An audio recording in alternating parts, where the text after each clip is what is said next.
Welcome to Getting Junk Done. Today's video is simply an update on some of the smaller things that I've had to do this weekend working on the truck project. And it seems like I'm kind of stuck, at least for the moment, doing small things that lead up to being able to do the big things. And it'll be very nice one day to put a fresh engine and transmission back in here, as well as drop the cab back on there and start driving this thing once and for all.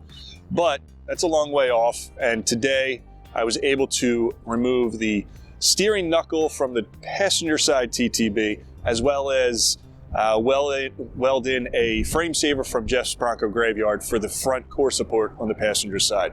So a lot of attention on the passenger side this weekend, and let me take you in a little closer and show you what I'm talking about. So the first thing I was able to do this weekend was remove this steering knuckle from the passenger side TTB. This went way more difficult than I expected. I was hoping to just use a ball joint press and press out the ball joints and able to get this knuckle out no problem, but they've been in there since 1992, just rusted in place. I ended up having to cut them out using a combination of a grinder with a cutoff wheel, a Sawzall, anything else I had laying around that could help me get this out.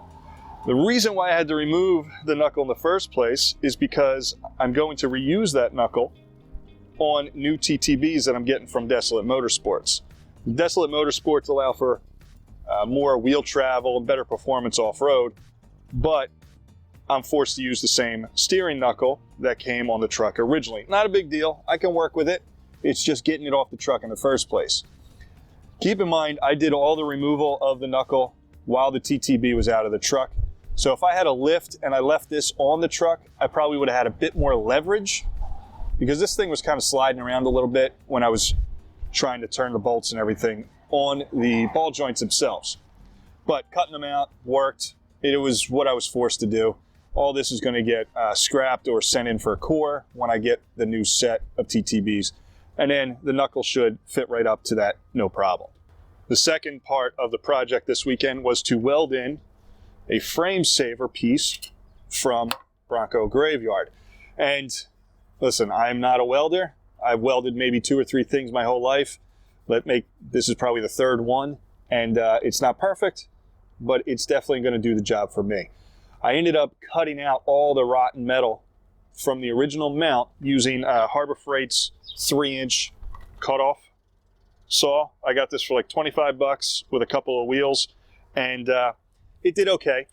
It went in here, and I had to just kind of work my way around making sure that this frame saver was just going to barely fit in there, and then I welded it in place.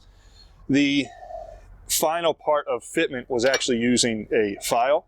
So I used the file and I just went up and down, kind of just getting the fine adjustment done. And you know, again, the welding is not perfect, but it is going to work. It's going to hold. I put a couple welds on the underneath as well, and then I ground it down and made it look as pretty as I could. And yeah, it's going to work. I'm going to run it. If I need to adjust this in the future, at least I know how. On the driver's side, you can see the core support still seems to be in decent shape.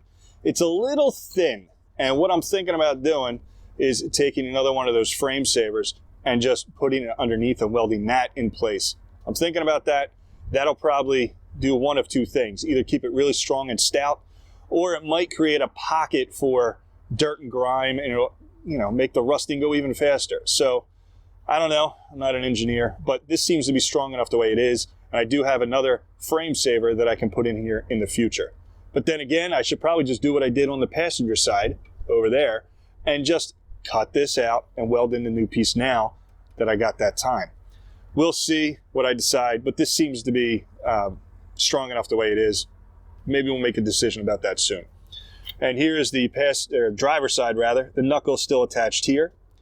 This is what I ended up doing on the passenger side. I cut this off here with a grinder just to give me some more room, and I was hoping the ball joint press would fit and press that out, but it really was pretty difficult.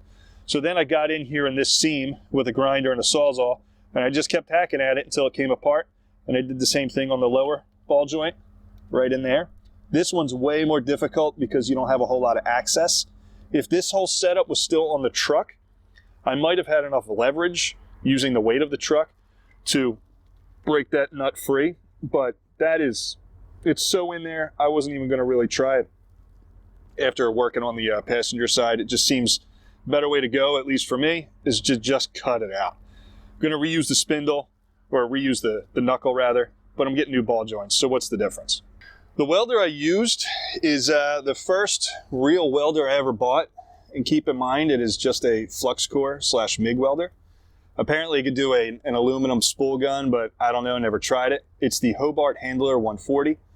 It's more than capable based on my skill set. And as I get better at this and do bigger and better projects, I might have to invest in a different welder.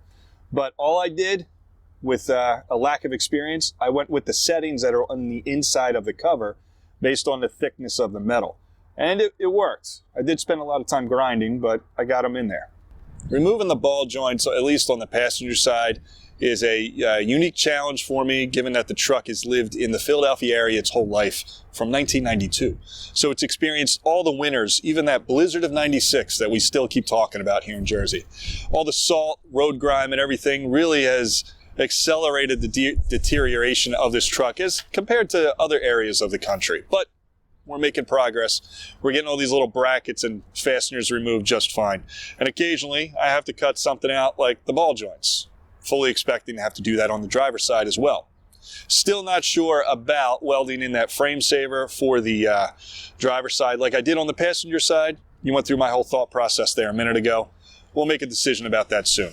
So just a little update on my slight progress of doing the little things on the truck that you generally don't get to see on those shows on Discovery Channel where they can, restore a car in 3 days because they got to get it to SEMA. This is not one of those projects. And I have no experience doing anything like this at all. So we're learning together. Anyway, thanks for watching, and I'll see you next time.